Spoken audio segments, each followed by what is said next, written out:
Hi అండి. ఈరోజు మనం టమాటో రైస్ చేసుకుందాము కుక్కర్లో.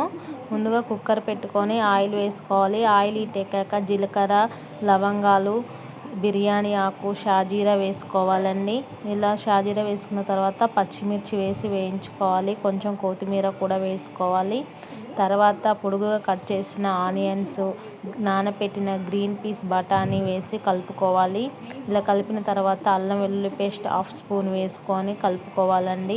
ఇలా మొత్తం ఫ్రై అయిన తర్వాత 4 టమాటాలు మిక్సీ పట్టుకున్నానండి. మిక్సీ పట్టిన టమాటో పేస్ట్ వేసి పచ్చివాసన పోయే వరకు వేయించుకోవాలి. తర్వాత 1 స్పూన్ కారము, 1 స్పూన్ ఉప్పు, పసుపు చిటికెడు వేసి కలుపుకోవాలండి. తర్వాత మనం ముందుగా నానబెట్టుకున్న గ్లాస్ బియ్యాన్ని వేసి కలుపుకోవాలి. గ్లాస్ బియ్యానికి గ్లాసున్నర వాటర్ యాడ్ చేశానండి. ఇలా కుక్కర్ మూత పెట్టి 3 విజిల్స్ వచ్చే వరకు ఉడికించుకోవాలండి.